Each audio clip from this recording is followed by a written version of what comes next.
Bienvenidos a Diario Salir. Anoche tuve un sueño, un programa que hacemos Julia Higueras y Fernando J. Aguas. Empezamos una nueva aventura radiofónica plena de información, formación y entretenimiento. Recordemos que Diario Salir Anoche tuve un sueño nació de la colaboración de dos revistas, Diario Salir y Anoche tuve un sueño. Dos revistas, Fernando, que como siempre os contamos, queridos y queridas oyentes, son muy diferentes en sus contenidos y estilo, pero que tienen objetivos comunes: el optimismo, el compromiso social, la solidaridad, la accesibilidad y la protección medioambiental.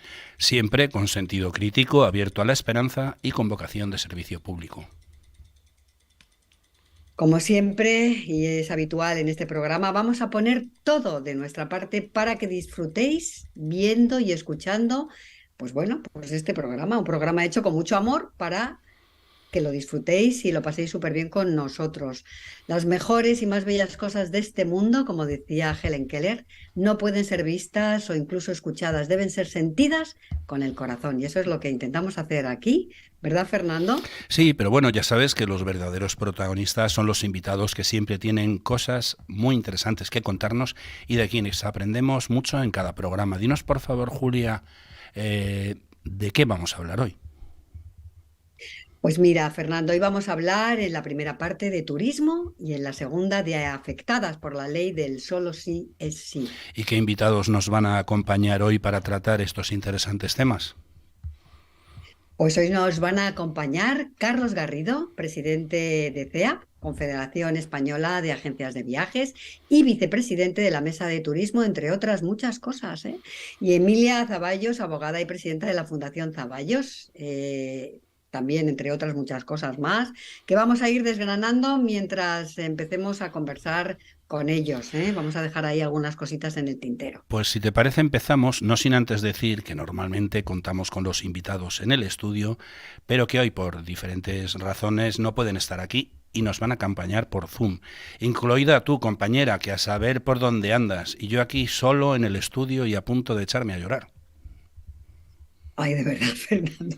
Mira que la semana pasada ya le comenté a nuestros escuchantes que en el estudio éramos tres: tú, yo y tu ronquera. Pues Ah, hoy sí, no. bueno, habrás Pues visto te que toca añadir. he Sí, recuperado la voz, afortunadamente, después de casi 20 días con un problema bastante serio de afonía.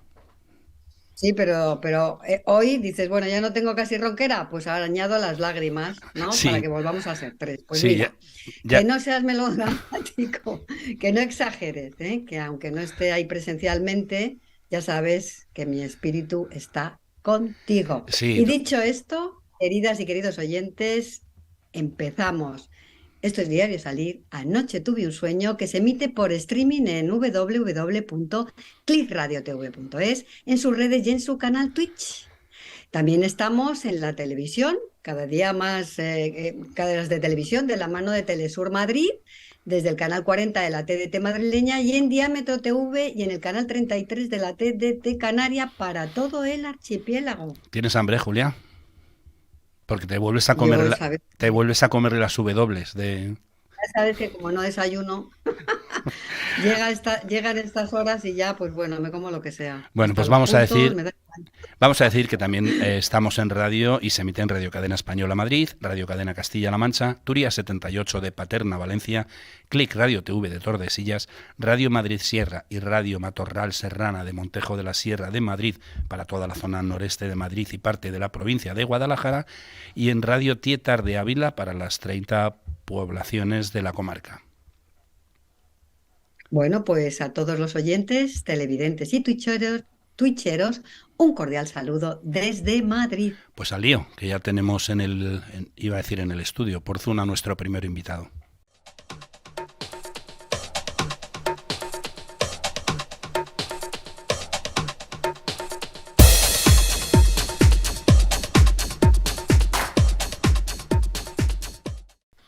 Julia, ¿nos presentas a este nuestro primer invitado de hoy?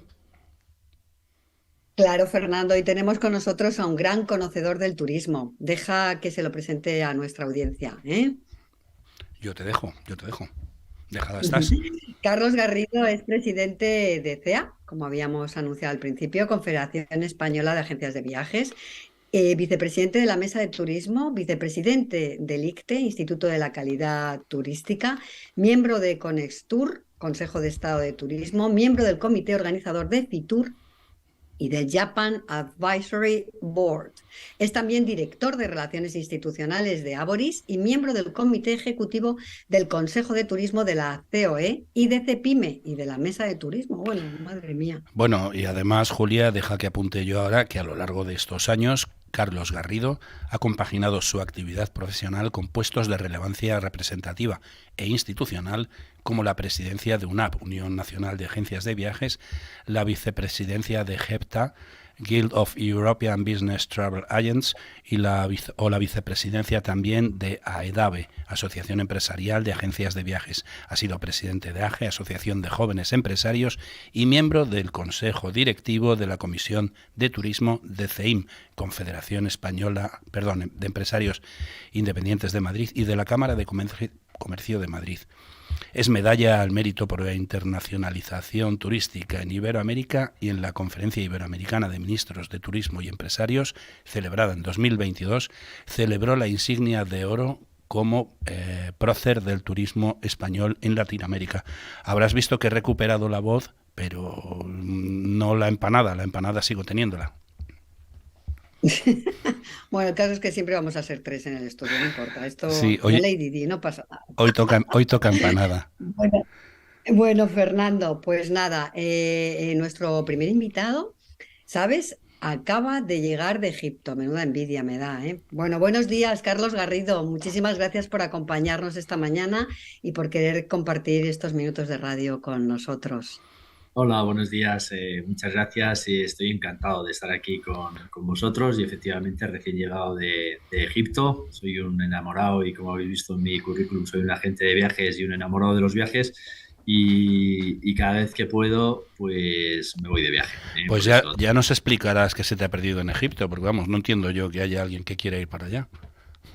Pues sí, bueno, somos miles de españoles los que hemos recuperado el entusiasmo por este destino. Es un destino único, la verdad es que a nivel artístico es de los destinos más bonitos que se pueden hacer. Es un arte milenario, la verdad es que hemos disfrutado de un tiempo muy bueno que hace en esta época, es cuando la mejor época para visitar el destino y han hecho muy bien la recuperación, ¿no? Como destino, lo mismo digo con cierta envidia, ¿no? Como destino han sabido eh, relanzar y repotenciar, ¿no? el turismo después de la pandemia y están recogiendo los resultados y es muchísimo el interés que ha habido siempre por este destino y se está poniendo pues de manifiesto en el número de españoles que estamos yendo allí, ¿no? Y de turistas de todo el mundo, ¿no? La verdad es que es un programa... Sí. Sí, Sí. no, perdona, Carlos, no. Quería comentarle a nuestras y nuestros queridos oyentes que allí habéis celebrado el Congreso de la CEA, la Confederación Española de Agencias de Viajes, ¿no? Y bueno, sí, estabas hablando de que se prevé triplicar la cifra de turistas españoles que visitan el país, ¿no? ¿Y qué ha cambiado desde 2019 para que haya esta explosión de Sí. visitantes españoles en Egipto? Bueno, la verdad es que se ha puesto muy de moda, ¿no? Porque es un destino muy divertido, muy cómodo de hacer.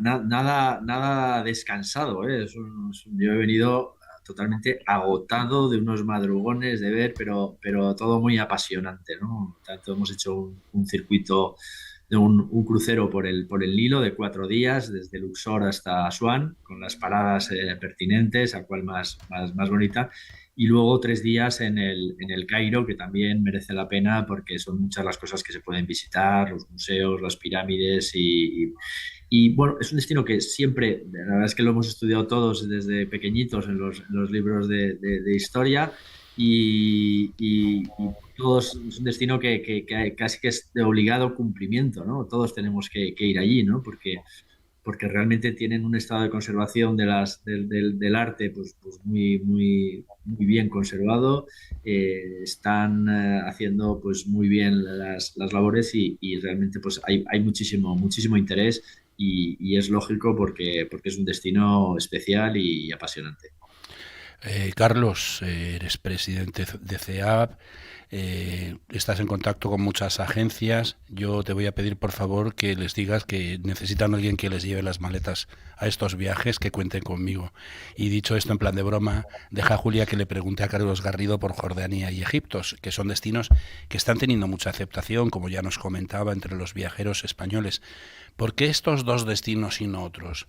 ¿Depende de la distancia y el tiempo empleado en el trayecto? ¿Responde a motivos culturales? ¿Presentan atractivos superiores a otros destinos? Sí, pues realmente son esas fundamentalmente las causas, ¿no? Después de la pandemia se están valorando y están funcionando mucho mejor los destinos de lo que llamamos nosotros media distancia, ¿no? Estamos a 5 o 6 horas de vuelo, donde realmente encuentras pues un mundo totalmente diferente. La temporada, la estacionalidad y el clima en esta época es el mejor para visitar estos sitios, ¿no? Donde hay muchas concentraciones de calor y es que la experiencia no puede ser más bonita, ¿no? Porque haces el viaje, estás disfrutando desde que llegas hasta que te vas, son muchísimos los contenidos, muchísimas las cosas que hacer, combinas el ocio también con el placer, con el descanso, que ya os digo que en mi caso pues ha sido poco, pero porque he querido, ya que vas al sitio, pues intentar ver los máximos sitios posibles.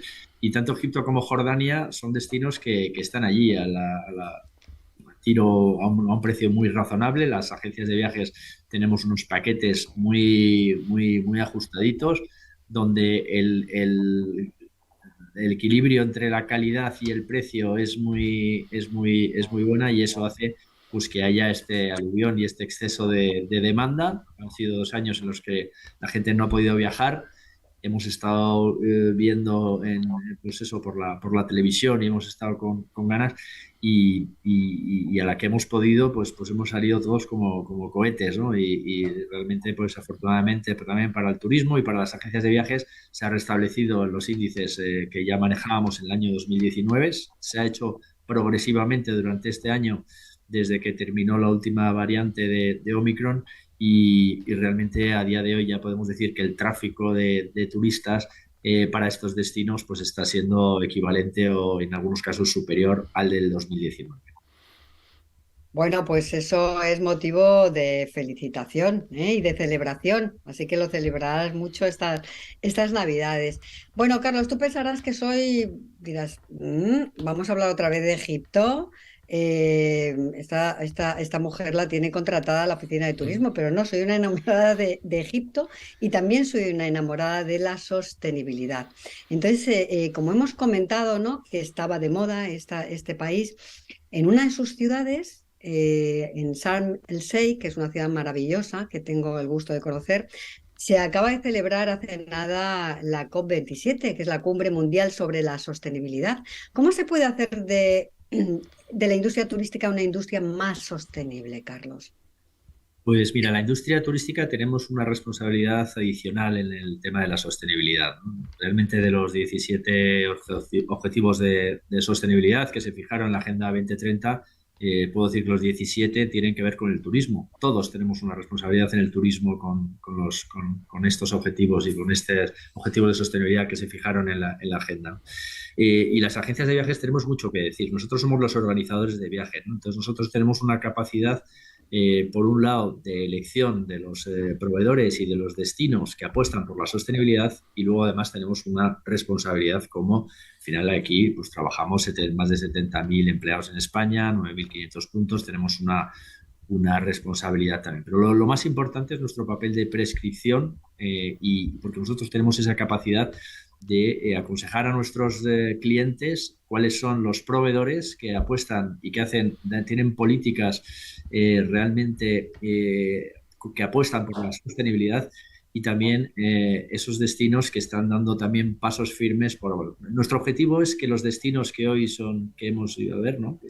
Por ejemplo, este caso de Egipto, que dentro de 200 años se puedan seguir viendo y puedan seguir teniendo el mismo atractivo, ¿no? El caso de Egipto es mucho más gráfico, ¿no? Porque yo he visto cosas de hace 5.000 años, ¿no? Hemos visto hemos visto auténticas maravillas, ¿no? Las pirámides, hemos visto las esfinges, hemos visto un montón de arte sacro, en fin, hemos visto muchas cosas que llevan 5.000 años ahí, ¿no? Entonces, no es planteable en este momento el que nosotros como profesionales del turismo no tengamos una sensibilidad con estos destinos para que, como decía, pues dentro de X años sigan siendo destinos atractivos. Y esto, los organizadores de viaje, tenemos lógicamente mucho que decir sobre esto. Mm. Carlos, desde CEAP, ¿hay alguna indicación o impulso para que las agencias trabajen más por la sostenibilidad de los destinos y por la organización de paquetes de viajes sostenibles? ¿Cómo lo impulsáis si estáis haciendo algo en esta dirección? Sí, nosotros estamos trabajando en las líneas que se pueden hacer. Primero en la medición, nosotros estamos ayudando para que nuestros clientes darles esa información, la medición del impacto en la huella, y estamos también trabajando en fórmulas de retorno de la huella para que pueda haber una compensación, ¿no? Evidentemente es fundamental para viajar desplazarse, lo cual ya sabemos que en determinados casos pues tiene unos excesivos de incrementos en la huella, ¿no? Pero lo que sí hay compañías que están trabajando y dando pasos firmes y haciendo inversiones en combustibles pues, menos contaminantes, en medios de transporte menos contaminantes, y las agencias allí pues es lo que estamos haciendo. Nosotros, yo como presidente de la Confederación, que es el máximo organismo que aglutina a todas las agencias de viajes en España, que aglutinamos a todas las grandes redes, grupos de gestión, OTAs, agencias de receptivo, emisores, la práctica totalidad del sector, tengo la representación del sector en el Instituto de la Calidad Turística, donde hemos hecho el sello de la sostenibilidad, la S de sostenibilidad, donde estamos valorando, estamos certificando los compromisos que dan las agencias de viajes. Pero también, como decía, estamos siendo muy sensibles y estamos trabajando con los destinos y con los proveedores para que nuestros clientes viajen de una manera sostenible, porque ellos lo están demandando, porque además nosotros queremos que así sea, y estamos dando pues pasos pues muy importantes en materia de sostenibilidad en los tres aspectos, ¿no? Sostenibilidad medioambiental, sostenibilidad social y sostenibilidad económica, ¿no? Hay que ir compaginando estos tres, y ese es el reto y esa es la responsabilidad que desde la Confederación estamos trabajando para ir dando pasos firmes en materia de sostenibilidad. Carlos, yo a eso le llamo pensamiento sostenible. Exactamente, el desequilibrio que aglutina esas tres partes de la sostenibilidad, y todos tenemos que pensar ya de forma sostenible y todos tenemos una responsabilidad, pero especialmente las empresas del turismo y las agencias de viajes en particular. Julia, te había interesado mucho el tema de los sellos ambientales, lo habíamos comentado. ¿Tienes alguna pregunta que quieras que nos aclare? Sí, pues me gustaría saber, ya ha dicho que tienen un certificado, que sois los que dais ese certificado a las agencias de viajes, ¿no? ¿Este es el único certificado que se usa en las agencias de viaje o tenéis más sellos ambientales?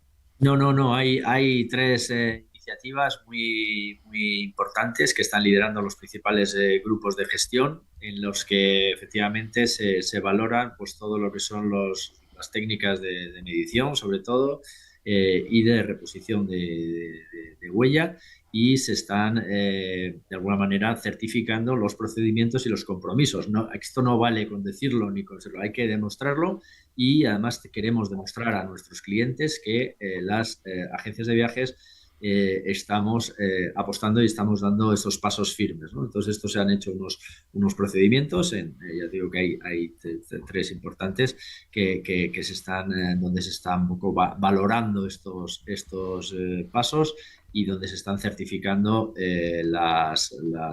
estos procedimientos y estos pasos firmes por la sostenibilidad. No ya las agencias, pero hay mayoristas que realmente no están apostando por esta sostenibilidad medioambiental, social y económica, es decir, la pela es la pela. Bueno, O cada vez menos. hay que buscar el equilibrio y hay que ser conscientes de que el sector está atravesando un mal momento. Han sido 3 años. Ningún otro sector hubiera tenido la resistencia que ha tenido. Es verdad que nos encontramos, hemos sido el sector más perjudicado por la pandemia. Yo siempre utilizo un símil hospitalario. Estuvimos en la UBI con una caída de la facturación del 90%. Luego pasamos a planta el segundo año, donde nuestra facturación bajó al 50%, y hoy todavía estamos convalecientes, estamos ya en casa, el sector se ha salvado, pero todavía se están reestructurando. Entonces, hay que tener en cuenta que la situación económica del sector es muy perjudicial en este momento, pero aún así tengo que decir con cierto orgullo que hay una concienciación generalizada, ¿no? Como decía, nosotros representamos a la práctica total de las agencias de viajes y también de los turoperadores, y la práctica totalidad de los turoperadores están dando estos pasos firmes por la sostenibilidad, ¿no? Entonces, ahí tengo que decir que el sector está respondiendo muy bien dentro de las posibilidades y de las pues inversiones que conlleva aplicar políticas de sostenibilidad, teniendo en cuenta que además el mercado pues es sensible a la sostenibilidad, pero también es muy sensible al precio. Entonces hay que buscar siempre ese equilibrio para ir dando esos pasos y adquiriendo esos compromisos que el sector está, como decía, reaccionando muy bien. Pero bueno, estamos hablando de la pandemia, Carlos. Bueno, lo estabas diciendo, ¿no? Que habéis estado en la UBI, luego habéis subido a planta. ¿Cuándo crees que se recuperará el sector a niveles pre-COVID? Bueno, ya podemos decir que la recuperación está siendo progresiva, es decir, enero y febrero no se facturó y por eso este año todavía no se van a alcanzar los niveles del 19. Nosotros tenemos la esperanza, y es un poco esperanza porque es verdad que hay muchas incertidumbres todavía, los efectos de la guerra, la inflación elevada, los precios de los carburantes, la energía, tienen una incidencia directa, al final la suma. Las agencias lo que vendemos es una suma de paquetes turísticos y todos se ven afectados por los precios. Como decía, el sector es muy sensible también a los precios y por eso nos preocupa mucho lo que pueda pasar el año que viene. Pero realmente viendo el tráfico y el comportamiento de los turistas y la evolución y el crecimiento sustancial y progresivo que ha habido durante los últimos meses, creemos que se va a facturar por lo menos lo mismo que en el año 2019 ya en el año 2023. Por lo tanto, podemos hablar ya de recuperación, pero de recuperación me refiero en términos de facturación, en términos de empleo incluso también, en términos de creación de red, lo cual es una buenísima noticia porque significa que el sector ha resistido, insisto, que ningún otro sector creo que hubiera sido capaz de resistir como lo han hecho los empresarios de las agencias de viajes a base de dejarse su patrimonio de grandes esfuerzos. Las ayudas han sido muy escasas y aún así el sector ha resistido. Y ahora lo que necesitamos es esa coyuntura estable para volver a facturar y volver a que nuestros negocios vuelvan a facturar como hacían antes, porque realmente lo cierto es que a la gente nos gusta viajar cada vez más, cada vez lo hacemos cada vez más que podemos, y se está demostrando en el movimiento de turistas y en el tráfico de turistas de estos meses, vamos, incluso estos puentes y estas navidades, que está siendo muy elevado a casi todos los destinos. Una cosita, Carlos.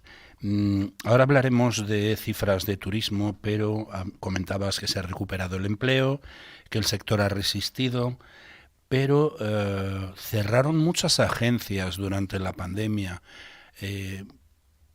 ¿Fueron muchas? ¿Se han recuperado Sí, o se han cerrado mira, definitivamente? sí, mira, llegaron a cerrar el 20% de las agencias y se llegó a caer el empleo de una cifra parecida, el 25%. Más del 90% estuvimos en ERTE, somos el único mecanismo, el único sector que consiguió aprobar el mecanismo RED, que es un mecanismo específico para el único sector que después de la reforma laboral, que contempla este tipo de ERTES, ¿no? Post-COVID. Hemos sido el único sector que lo hemos conseguido gracias a las gestiones que se han hecho desde la Confederación y el apoyo pues, de la COE y también del gobierno, que ha tenido esa sensibilidad con las agencias de viajes. Entonces, el sector que tiene 70.000 llegó a perder el 20% del empleo y hoy podemos estar en el 4 o 5% nada más de caída, pero que es circunstancial, porque también nos coincide con la baja temporada, pero yo tengo la convicción que cuando empiece la temporada alta, es decir, los meses de Semana Santa, por ahí, mes de marzo-abril, se va a recuperar la totalidad del empleo, incluso vamos a crecer. Y en términos de creación de red va a pasar lo mismo. Ha habido una concentración por la parte de arriba, por las partes, las empresas, las grandes empresas, pero ha habido una dispersión por la parte de abajo, es lo que esto se produce en este sector y ha habido una apertura de muchísimas agencias de viajes también.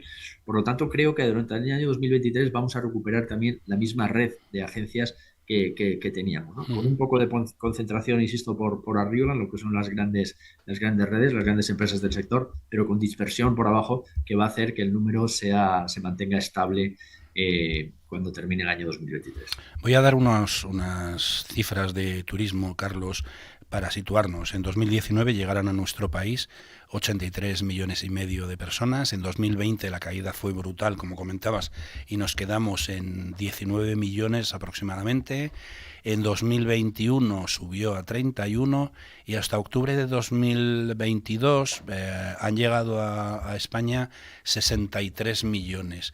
¿Crees que pronto recuperaremos esos niveles de 83,5 millones prepandemia o nos queda todavía un poquito? Sí, creo que lo vamos a recuperar también en el 2023. Realmente esto afecta al turismo receptivo. Las agencias de viajes, solo el 25% de nuestro trabajo es España dentro de España, ¿no? Y temas receptivos. Luego el 75% es emisor, ¿no? Nosotros tenemos como sector mucha dependencia del emisor, pero creo que el receptivo ha funcionado muy bien también. Más del 50% de los turistas que vienen a España lo hacen de forma intermediada, es decir, las agencias de viajes intervenimos en sus vacaciones, en los servicios, y para nosotros es un sector muy, muy importante. Efectivamente, si vemos la recuperación en términos absolutos, sigue habiendo una caída, pero si lo vemos mes a mes, lo que vemos es un crecimiento sustancial, ¿no? Empezamos enero y febrero con facturación cero porque todavía estábamos con esa última variante la recuperación ha sido progresiva y muy alta la recuperación. Por lo tanto, creo que el año 2023, si nada se tuerce, vamos a recuperar. Pero más que importante que el número de turistas, que para nosotros es bastante importante, desde las agencias de viajes lo que estamos trabajando es digamos, en la reorientación de estos clientes. Es decir, nosotros estamos poniendo productos a disposición de los clientes para que haya una dispersión, no haya concentración de turistas en determinadas zonas en determinadas épocas, sino que haya una redistribución y que aumente el gasto medio, ¿no? Es muy importante que además con la caída del mercado ruso, que es un mercado que con un gasto medio pues, muy elevado, tenemos que ser capaces de poner una oferta a nivel de nuestros clientes que mediante el turismo gastronómico, turismo cultural, turismo de circuitos, incrementemos el gasto medio de los turistas en España a base de ofrecerles pues, un turismo pues, más de calidad, ¿no? Y en eso es lo que estamos trabajando en el sector de las agencias de viajes para la mejora del turismo. Muy interesante que estéis peleando por la desestacionalización del turismo y que busquéis un turismo de calidad. Carlos, la radio es así de fastidiosa. Nos quedan 2 minutillos. Julia, ¿tienes 2 minutillos para hacer un par de preguntas? Madre mía, a ver qué. Pues sí, quiero hacer una pregunta que me parece esencial. Nos hemos dejado muchas en el tintero, ¿eh, Mucho, Carlos? Las tengo tendrá que para la volver. próxima vez que venga. Encantado. Claro, estamos en diciembre, que es un buen momento para hacer pronósticos, ¿no? ¿Qué pronóstico tienes para 2023? Y también, ¿qué piensas? ¿Cómo va a ser este Fitur de 2023 que se celebrará en Madrid del 18 al 22 de enero? Pues bueno, en estas fechas, pues además de felicitar a las Navidades, porque ya estamos justo en el inicio, donde espero que la gente regale muchos viajes, porque es la manera de regalar ilusión, de regalar felicidad. Y creo que coincide con el sentir generalizado de todos los españoles. A toda la gente nos gusta viajar, a uno nos gusta para ver deportes, a uno para ver monumentos, a uno para ver un concierto, para lo que sea, pero a todos nos gusta viajar. Viajar es la mejor manera de conocerse, de ser feliz, ¿no? Y por eso creo que el año 2023 va a ser positivo, a pesar de todas las incertidumbres. En ese sentido, las agencias de viajes estamos trabajando de forma para eso, para poder poner a disposición de los clientes pues, alternativas y fórmulas de viaje interesantes. Todas estas se van a presentar en el próximo edición de Fitur, que es en el mes de enero. Ya tenemos más espacio que en el año 2019, que fue récord. Fitur es la única feria que se ha realizado todos los años de la pandemia. Se realizó en el 20, porque la pandemia empezó después. En el 19 la tuvimos que retrasar a mayo, pero se realizó con éxito. 21 también, 22 también, y ahora la de 2023 se presenta con crecimiento en el número de puestos, en el número también de inscripciones, y creo que va a ser una feria que os recomiendo a todo el mundo para plantearse las vacaciones y para ver las novedades que estamos presentando las agencias de viajes para este año 2023. Yo soy asiduo a Fitur y allí nos veremos, pero como siempre, la hora se nos ha echado encima y tenemos que dejarlo aquí. Tendrás que volver, pero ya presencialmente, Carlos, cuando puedas. Muchas gracias, Carlos Garrido, presidente de CEAP, Confederación Española de Agencias de Viajes, y vicepresidente de la Mesa de Turismo, por haber compartido con nosotros estos minutos de radio y de televisión. Muchas gracias, ha sido un placer y estaré encantado de volver siempre que lo estiméis, siempre que nos invitéis para hablar pues, del turismo, de las agencias de viajes, y muchísimas gracias y enhorabuena por el programa. Te esperamos y... Pues Carlos, un abrazo grande, nos vemos en Fitur y feliz Navidad. Sí, ya que has empezado con las felicitaciones, pues feliz Navidad. Eso iba a decir, que probablemente sea un buen momento en Fitur, antes, durante o después. Muchas gracias, Carlos, un saludo.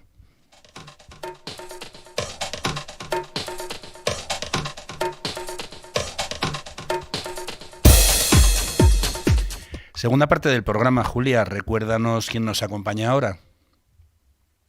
Pues cómo no, Fernando, como apuntábamos al inicio del programa, tenemos ya por Zoom a nuestra segunda invitada, a Emilia Zaballos.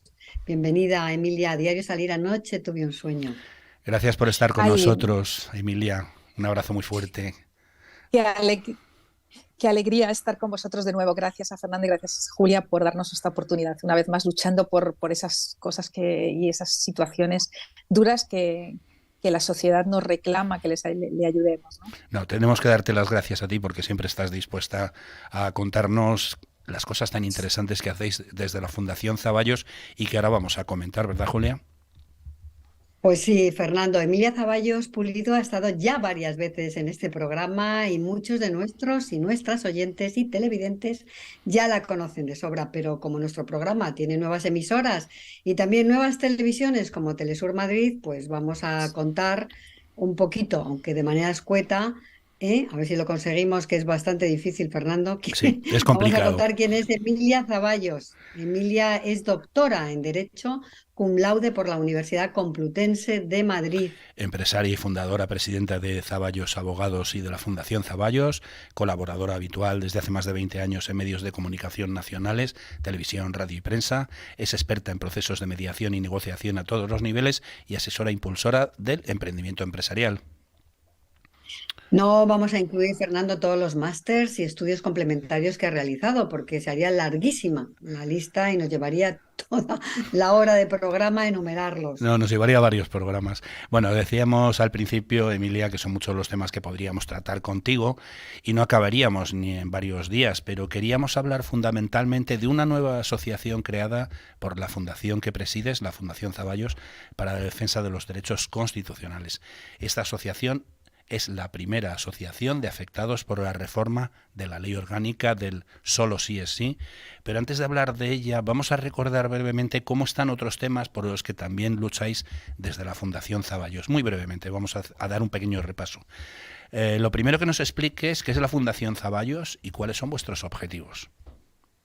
Bueno, pues la Fundación Zaballos lo que hace es que desde hace más de 27 años ya lo que detectamos son vulneraciones de derechos constitucionales. Lo que hacemos es que las personas afectadas por ellos las agrupamos dándoles una forma jurídica, ya sea asociación, plataforma de afectados, ONGs en determinados casos, y creamos lo que digamos un grupo lo suficientemente potente de presión para que le demos voz y con ello consigamos cambiar una realidad social que está perjudicando a muchas personas, ¿no? O vulnerando ese derecho que hemos dicho. Entonces, desde ahí, lo que hemos hecho a lo largo de este tiempo es poner en marcha asociaciones que tienen diferentes fines, como vosotros ya sabéis, y algunas de ellas las hemos tratado aquí, ¿no? Sí, como las de criptomonedas, todos los afectados de inversiones, ese tipo de cosas. Ahora hablaremos brevemente de ellas. Vamos a empezar, por ejemplo, Julia, por el COVID. Por ejemplo, ¿no? Porque la Fundación Zaballos representa a más de 2.000 afectados y víctimas del COVID abandonadas por la justicia, ¿eh? Porque la justicia no está con ellas. Tú siempre dices eso, ¿no? Pero además acusasteis al gobierno de actuar de forma negligente, de ocultar información y de no tomar medidas adecuadas contra la pandemia a su debido tiempo. Y además ignorando las advertencias de organismos internacionales y de expertos. ¿Es esto, en resumen, la esencia de la querella y de vuestras actuaciones, Emilia? Sí, existe al día de la fecha, son más de 6.000 fallecidos, los familiares que los representan, en este caso, si hacemos una media, un cálculo serían una media de 4 por fallecido, pueden ser veintitantos mil los familiares que estarían detrás de todo esto. Y en el momento actual lo que hay es un recurso de amparo ante el Tribunal Constitucional. Se le dio traslado a la Fiscalía para que se haga sus alegaciones al respecto y seguimos pues algo más de año y medio esperando que la Fiscalía se pronuncie, ¿no? La acción es una querella por homicidio imprudente por el comportamiento, o sea, lo que pedimos es contra el Consejo de Ministros en pleno y pedimos que se investigue todas las gestiones que se han realizado durante la pandemia desde la transparencia. Quiere decir, aquí no hay acción política, ni ideológica, ni nada de ningún tipo. Lo que queremos los españoles es saber si se hizo por nosotros todo lo que se podía hacer, si se podían haber hecho cosas diferentes y haber evitado el resultado tan brutal respecto a otros países con la información que se tenía, y si esto no se pudo evitar, pues oye, daremos el agradecimiento a nuestros políticos por habernos ayudado. Pero si lo hicieron mal y antepusieron intereses políticos, económicos o particulares por encima de la vida y la salud de todos los ciudadanos, pedimos la derivación de responsabilidad a todos ellos. Te escuchamos un poquito regular, no sé dónde estás. Vamos a cambiar de tema para hablar de criptomonedas o criptodivisas, que son esas monedas virtuales de intercambios e inversiones económicas que se basan en códigos encriptados de seguridad para certificar transacciones electrónicas de compra y venta de bienes y servicios. Julia. Sí, claro, porque Emilia Zaballos, queridas y queridos oyentes, es también la presidenta de la Asociación de Afectados por Inversiones en Criptomonedas, una asociación que nació para defender los derechos de quienes han resultado estafados por el mal uso de estas monedas virtuales por parte de chiringuitos financieros. Emilia, lleváis trabajando ya desde 2020 en este tema, cuando fundasteis la Asociación de Afectados por la Inversión o por Inversión en Criptomonedas. ¿Por qué creasteis esta asociación de afectados? ¿Eran muchos los que habían sido perjudicados o estafados? Sí, probablemente al día de la fecha estamos representando más de 20 plataformas estafadas, o sea, estafadores, vamos a llamarlas de alguna, o que han estafado. Estamos con más de 7.000 afectados y muchos, con ellos personados ya, pero con muchos de ellos pendientes de personaciones. ¿Y por qué la ponemos en marcha? Porque la criptomoneda se pone de moda, porque es una forma en la que invertir en ellas es muy rentable. Y si haces bien el trading y estás informado y formado en ello, pero se empieza a vender desde determinadas, ahí sí llamamos plataformas. Recordar que invertir en criptomoneda es un producto volátil donde tú aceptas ese riesgo, pero donde están los afectados son en plataformas. Quiere decir, yo le doy dinero a un tercero que lo va a invertir porque yo lo sé. Y ese es el que se marcha con el dinero, para que nos situemos. Contra esas plataformas con las que estamos actuando porque son estafadores. Decir que al día de la fecha, ¿qué sucede? En el 20 nos encontramos que tras el confinamiento las personas, esa inversión que tenían millonaria, quieren empezar a recuperarlo porque la crisis es más grande de lo que se imaginaban. Y cuando quieren recuperar se dan cuenta de lo que es falso y que había sistemas piramidales o sistemas Ponzi y su dinero ya no existía, ¿no? Y que eso que le estaban diciendo, que sus 20.000 se habían convertido en 500.000 o en no sé cuánto, no es cierto, ¿no? Y ahí se crea esa alarma, se ponen en contacto con nosotros y automáticamente ponemos en marcha la asociación. Desde vuestra asociación de afectados por por inversiones en criptomonedas, lograsteis un hito y fue recuperar lo invertido en bitcoins por algunos de vuestros clientes en Valencia. Pero la estafa más importante de las que lleváis en la fundación era contra Javier Biosca, acusado de la mayor estafa con criptomoneda investigada por la Audiencia Nacional y valorada en unos 500 millones de euros, probablemente incluso más. Pero resulta que ha fallecido en la localidad malagueña de Estepona, donde presuntamente se ha suicidado, según fuentes policiales. ¿En qué situación deja esto a los afectados por esa estafa? Fernando, me alegra que me preguntes por esto. Primero, porque la cantidad son 818 millones de euros. Estamos personados por más de 900 personas afectadas. Lo estafado es la cantidad antedicha. Él se ha suicidado efectivamente hace aproximadamente escasos 12 días, 13 días, estando en libertad bajo fianza por segunda vez. Nosotros advertimos de este riesgo porque él, incluso en conversaciones que yo había tenido con él en varias ocasiones, sobre todo la primera vez que le pusieron en libertad en el mes de julio, en el que tenía miedo porque habían amenazado tanto con quitar la vida a su mujer, a su hijo, pero principalmente a él, incluso estando en prisión. Eso se nos transmitió. Eso se lo dijimos a la audiencia, el gran riesgo que suponía el ponerle en libertad. Y como habéis visto, no ha durado ni siquiera 15 días. Hablamos de suicidio. Nosotros seguimos insistiendo en que bajo ningún concepto se debe sobreseer esa causa, se debe investigar perfectamente porque con los antecedentes que existía de amenazas de muerte, incluso todas las personas de su entorno más cercano, no su familia que estaban allí presentes, su mujer y su hijo, sino otras personas de seguridad que hemos hablado, no es un hombre con el valor como para quitarse la vida. Y creemos que hay algo detrás y eso nos tiene preocupados a todos. ¿Qué deciros? Que esto no afecta, el procedimiento sigue, no solamente contra su esposa, Paloma Gallardo, su hijo Sergio, y también existe contra Luis Monge, que era una de las fichas claves y que están ahí, más un grupo de personas con las que vamos y hemos ampliado la querella. El procedimiento sigue en responsabilidad penal y civil frente a todos ellos. Que no tiene, porque estamos convencidos de que tienen las claves y tienen las billeteras frías y el dinero no se lo ha llevado, esas claves no se las ha llevado Javier a la tumba, sino que las ha dejado aquí y el dinero, ya sea en criptomonedas, existe. Y por supuesto vamos a seguir hasta el final, hasta que consigamos aclarar esta situación. Estamos en la Audiencia Nacional y contamos con la colaboración y todo el apoyo de la justicia, tanto a nivel del propio magistrado, juez instructor, como de la UDEF y todo lo que hay. O sea que la esperanza sigue y respecto de Javier son sus herederos los que responderán civilmente, pero penalmente se extingue al haber fallecido la responsabilidad, pero sigue el procedimiento. Uh-huh. Entonces, Emilia, te he escuchado decir que tenéis los monederos, pero no las claves. ¿Sirve de algo tener esos monederos y las claves?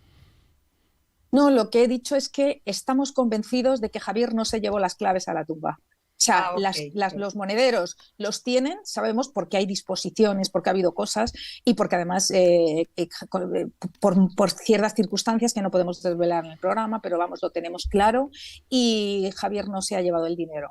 No se ha llevado, las claves. Ahora mismo los accesos y las criptomonedas y lo que hay, estamos convencidos que hay sobre todo 4 personas, porque hay una cuarta que todavía no hemos dado el nombre y que se han ampliado las actuaciones, tienen conocimiento y acceso a esas billeteras frías y por supuesto a esas criptomonedas. Y es lo que pedimos, que se averigüe y se investigue con agilidad y rapidez. Para cerrar este tema, en tu opinión, no sé si te pongo en un compromiso, algo has apuntado, Emilia, como ciudadana, ¿crees en la versión del suicidio o te resulta un poco increíble? No como abogada. Increíble, improbable y además por el carácter y por la situación y el entorno me parece descabellado que descabellado, ¿no? Yo estoy segura que se están investigando y haciendo gestiones porque están solicitadas respecto a todas las relaciones, visitas, todo lo que hubo anterior a todos esos días y justo a ese momento. Ahí lo puedo dejar, Fernando. Vale. No, por eso que no te quería poner en el compromiso, pero dicho esto ya, llegamos al tema por el que te hemos convocado hoy en Diario Salir. Anoche tuve un sueño. Y es que habéis creado la primera asociación de afectados por la reforma de la ley orgánica conocida como Solo sí es sí, aprobada el 6 de septiembre y que entró en vigor el 7 de octubre. ¿Por qué habéis creado la asociación? ¿Qué es lo que falla en esta ley? A grandes rasgos, porque ahora lo vamos a ir desgranando, pero en principio, ¿qué es lo que chirría o qué es lo que falla? Bueno, como hemos dicho antes, la Fundación Zaballos siempre está detrás de esas necesidades o vulneraciones de derechos constitucionales. Y yo creo que aquí, y resumiendo, se han antepuesto por el Poder Ejecutivo, se ha antepuesto la captación de votos, el cumplir con ciertas cosas y esos movimientos. Yo creo que esta ley es una ley más política que realmente de protección de las víctimas, y eso lo hemos visto. Creo que el hecho de para mí el más importante dentro de esta ley es que el delito de abuso sin consentimiento de las víctimas se haya absorbido o se haya unido a lo que es la violación o agresión sexual con violencia o intimidación. Para mí es una barbaridad. Es una barbaridad si no se tienen en cuenta los agravantes. Entonces, aunque ahora entremos, decir simplemente que no estoy de acuerdo, que esto lo que ha permitido es que iban a protegerse a las víctimas y resulta que se les ha creado un nuevo perjuicio y muy grave con esta ley, con lo cual creo que hay un interés encubierto que se ha desvelado en el tiempo, ¿no? Es el interés político y de votos por encima del poder o la finalidad de la ley, que es la de proteger realmente a los afectados por este tipo de delitos. Julia. Y qué horror, la verdad es que se me ponen los pelos de punta, ¿eh? Con eso que acabas de comentar. Yo supongo que tampoco han tenido una buena redacción, ¿no? No han hecho una buena redacción de esta ley, ¿no? Y Sí, no lo entiendo. ¿Qué ha sí, pasado para que estén haciendo esas penas? ¿Qué es para que nuestros oyentes, sobre todo nuestras sí. oyentes, Pues entiendan? sí, Julia, muy buena pregunta. Mira, lo que se ha hecho es que antes se regulaban, o sea, en la regulación anterior lo que existía era todo lo que eran los abusos sexuales, iban por un artículo con unas penas. Y todo lo que era la violación o agresión sexual con violencia y con intimidación se regulaba con otras. Ahora, y tenían unas penas, el segundo delito que he mencionado, las penas eran mucho más altas. ¿Qué sucede? Eran entre 6 y 10 años. Cuando ahora lo que hacemos es unir los dos delitos, lo que hacen es que los que son más leves se pone una pena de 4 años. Quiere decir que hay solo un artículo, un tipo penal que asume los dos y ponemos la pena mínima entre 4 años y la pena máxima 10 años. ¿Qué sucede? Que si nosotros tenemos con esto que ellos no tienen en cuenta, el legislador no tiene en cuenta que esto está muy bien, como lo han vendido, como hemos dicho, a nivel que las penas se han endurecido, los abusos ahora son más graves, sí, pero no tienen en cuenta que al reducir la pena mínima, todas las personas que están condenadas con sentencia firme y los que lo cometan ahora, en este tiempo, si se les ha impuesto en sentencia firme la pena mínima antigua, que era 6 años, recordar, la ley anterior era entre 6 y 10 años. Ahora, ¿qué dicen? Perdón, en el mismo tipo penal, ahora la pena mínima son 4, quiero que me la rectifiquen. ¿Con esto qué quiere decir? Los que estaban condenados por 10 años al ser la máxima no tienen derecho a reclamar. Los que estaban condenados por la mínima, que eran 6, tienen derecho a reclamar y bajen usted 2 años, porque la pena ahora son 4. Y el artículo 2.2 del Código Penal dice algo que es importantísimo, que es el principio de retroactividad de las leyes penales que favorezcan al reo. ¿Qué quiere decir esto? Pues que si hay una persona en prisión y se aprueba una ley que le beneficia más, se le tiene que aplicar siempre porque tiene efecto retroactivo. Os comento un problema más. Nosotros desde la asociación estamos pidiendo ahora que se cambie y se modifique esa ley cuanto antes, porque aunque la modifiquen ahora, recuerda lo que acabo de comentar del artículo 2, siempre se aplica la pena más beneficiosa al reo.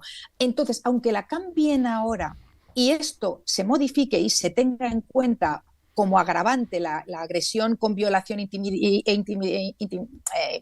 intimidación, todas las personas que hayan cometido los delitos ahora o los anteriores se le aplica la más beneficiosa, quiere decir, en este caso la más antigua, que es esta aprobada. O sea, que ya con efectos retroactivos no vamos a poder arreglar lo mal hecho.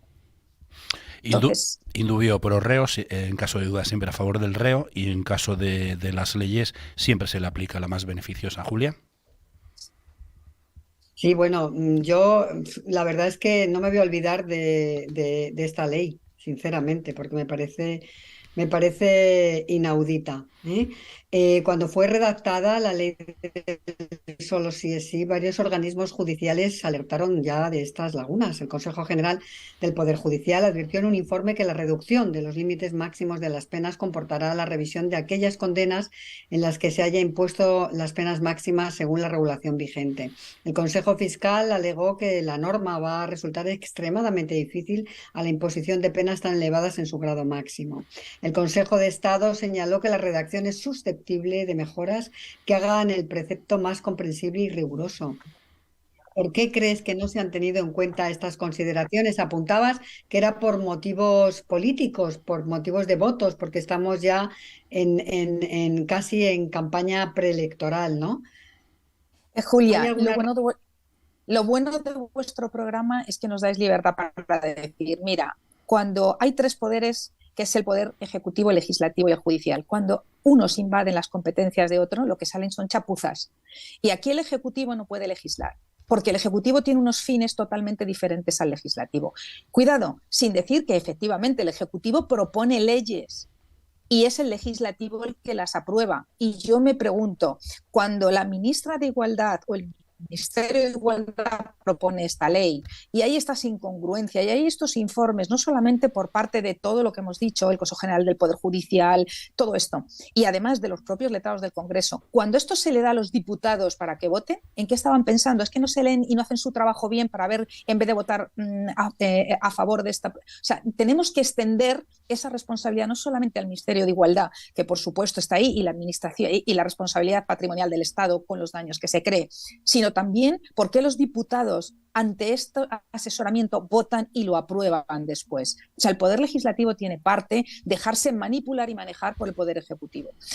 Mira, yo defiendo mucho a los jueces y ahí me voy al tercer poder. ¿Por qué? Porque los jueces no les queda más remedio que aplicar las leyes que les dan, aunque estén en contra de ellos, con lo cual no coincido con las barbaridades que ha dicho la ministra de Igualdad. Los jueces son personas en este país muy formadas, son personas muy responsables, están a la altura de las circunstancias, y lo diré 1000 veces, y además el Consejo General lo avisó. Entonces no puedo compartirlo con ella. Y si le dan una ley diciendo que al violador hay que ponerle un gorro verde cuando tiene que pasar el juicio, los pobres jueces, aunque no les guste, le pondrán el gorro verde. O sea, ellos no tienen ninguna responsabilidad. Ellos tienen que actuar en función del instrumento que le dan, que es una ley mal hecha. Pero perdona, Emilia, porque no solo la ministra, ha habido muchos políticos que han acusado a los jueces de ignorantes, cuando la verdad es que los iletrados son esos que acusaban a los jueces. Dicho esto, aunque ahora se cambiara la ley de nuevo y se establecieran penas mayores, no podría aplicarse, has dicho, con efectos retroactivos. Lo prohíbe expresamente la Constitución y se deberían aplicar esos beneficios que ya ha establecido esta ley para el reo, ¿no? Esto es lo que está haciendo que se revisen penas y se libere a condenados al rebajarse las penas con la ley esta en la mano. Claro, o sea, porque como estamos hablando de que la pena mínima ha bajado, pues ellos piden la revisión. Pero no se os olvide algo, se aplica y ellos piden de acuerdo a la nueva ley porque es más beneficiosa, pero el artículo del Código Penal dice que siempre se le aplicará la más beneficiosa. Quiere decir que cuando se cometió el delito de acuerdo a cuando cometió el delito, la legislación más beneficiosa. Quiere decir que aunque modifiquen esto, solamente se aplicará a partir de esa modificación, porque aunque esa sea, las penas vuelvan a subir, ellos se acogen a la ley nueva o a la antigua. O sea, quiere decir, todos los anteriores se van a seguir acogiendo a esta ley antigua, no podemos aplicarlo. Entonces, ¿qué pedimos desde la asociación? Mira, es muy sencillo. Primero, que se modifique urgentemente. No podemos esperar a que haya jurisprudencia. Como ha dicho el presidente del gobierno, vamos a esperar a ver qué hacen los jueces y según la jurisprudencia, así lo cambiamos o no lo cambiamos. No, porque se están beneficiando personas que no deben. Modificación urgente de la ley, primer punto. Segundo, no olvidemos que los daños que se le producen a las víctimas son tres. Primero, cuando sufren la violación. Segundo, cuando celebran el juicio. Y tercero, el daño tan grande psicológico y moral que están sufriendo a ver a sus violadores, que se les reducen encima las condenas, cuando ellas quizás siguen en tratamiento y todavía no han superado esto. 3 veces les creamos más perjuicio a las víctimas. Tercero, responsabilidad, primero, del Ministerio de Igualdad y, por supuesto, la derivación de esa responsabilidad, lo que es la responsabilidad patrimonial del Estado. Que las indemnice si realmente esos daños se pueden valorar psicológicamente por peritos. Con lo cual, y una de las cosas, por supuesto, creo que en este país y en todos, la seguridad jurídica es algo importantísimo, incluso para inversiones extranjeras, para todo. Nosotros no podemos, y sobre todo el poder, ni el ejecutivo, ni el legislativo pueden criticar al poder judicial, porque eso es inseguridad jurídica, eso da inestabilidad al país, porque dejamos de creer en nuestros jueces. ¿Cómo un poder puede criticar a otro? Tienen que desdecirse y dar reconocimiento al Poder Judicial y a nuestros miembros, ¿no? Digamos, para nosotros son la clave, ¿no?, de la aplicación de la justicia, porque se merecen que se les dé ese respeto y ese reconocimiento y tendrían que desdecirse. Respecto Emilia, a que dimita o no la ministra de Igualdad, yo sigo diciendo que no entraré nunca en política. La misión de la Fundación es mantenernos al margen de la política y la defensa exclusivamente de los damnificados o los perjudicados por una mala gestión, venga del partido político que venga. Emilia, da gusto escucharte y además es que lo explicas con una claridad que yo creo que nos ha quedado a todos muy clarito, pero nos hemos ido de tiempo. Julia, ¿tienes una última pregunta? Sí, sé que habéis creado, Emilia, un chat en Telegram para abogados, juristas, mujeres afectadas por la ley del solo sí es sí. ¿Qué buscáis con este chat? ¿Y qué va a aportar a quienes participen? Pues mira, estamos esperando, o sea, esperamos que haya mucha afluencia. El chat para Telegram lo pueden buscar víctimas ley sí es sí. Y automáticamente también hay una página web donde van a tener información y lo que buscamos es recordar lo de siempre, la fuerza, la unión hace la fuerza. ¿Qué hay que hacer? Una gestión para que se modifique rápidamente esta ley, lo primero. Y segundo, están acudiendo, y lo que más me sorprende, contactando conmigo, incluso personalmente, asociaciones de mujeres violadas, porque tienen que esperar a que sea el violador el que pide esa modificación. Si no lo pide, pensar que eso no se aplica automáticamente. Entonces, según les van llegando esas comunicaciones, y deciros que hay más de 200 pendientes de entrar, al día de hoy, o sea, imaginaros, no son ya las 50 o las que haya, sino todas las que quedan pendientes, que tenemos conocimiento de ellas. Entonces, cuando les llegue esa comunicación, les daremos argumentos para oponerse, servirán de poco porque la ley está ahí, pero les daremos esos argumentos y, por supuesto, lo que sí que haremos es, si la situación al reducirse les produce perjuicios, valorarlos con psicólogos y pedir esa derivación de responsabilidad patrimonial del Estado y a ministra de Igualdad y tomar las acciones. Si ellas deciden desde ese chat y desde esa unión y con la información que haya, hasta incluso llegar a Emilia, solicitar pues esas dimisiones, Emilia, habrá que hacerlo. Perdóname, pero estamos fuera. Solo una última pregunta, porque esto tiene un coste. Pedís la colaboración de abogados, voluntarios que quieran participar en el proyecto, aportaciones económicas para los gastos. Brevemente, ¿cómo se puede colaborar con vosotros? Bueno, pues yo siempre digo que tenéis la página que es fundacionzaballos.es. Ahí te puedes hacer amigo de la fundación. Son 15 euros al mes.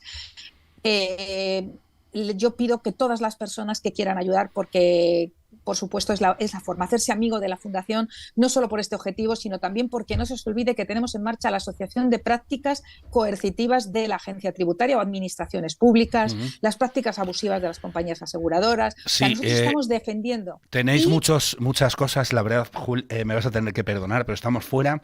Te emplazamos a que vengas en enero o a que hablemos contigo en enero y que nos cuentes cómo ha ido evolucionando todo esto, porque es que se nos quedan muchísimas cosas en el tintero. Muchas gracias, Emilia Zaballos, presidenta de la Fundación Zaballos, por aclararnos los problemas y las deficiencias que parece presentar la ley orgánica del solo sí es sí. Complicado para los profanos, pero contigo hemos aprendido mucho y nos has aclarado bastantes cosas. Muchas gracias, Emilia. Un abrazo a todos.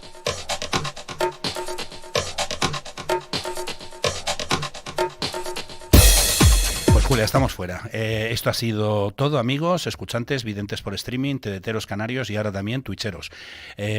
Nos han acompañado hoy Carlos Garrido, presidente de CEAP, Confederación Española de Agencias de Viajes, y vicepresidente de la Mesa de Turismo, entre otras muchas cosas, y Emilia Zaballos, abogada y presidenta de la Fundación Zaballos, entre otras muchas cosas también. Se nos ha acabado el tiempo, volvemos la semana que viene. Esto fue Diario Salir anoche. Tuve un sueño. Sabéis que se emite en www.clickradiotv.es, sus redes y su canal de Twitch, y también estamos en la televisión, en Telesur Madrid, en Diámetro TV para Canarias, y en radio se emite en bastantes emisoras que por falta de tiempo no vamos a decir. Gracias a todos, invitados, y a quienes nos veis o nos escucháis por haber compartido con nosotros estos minutos de radio. Nos vemos por streaming, TDT y Twitch, mismo día, mismo sitio, misma hora. Saludos cordiales.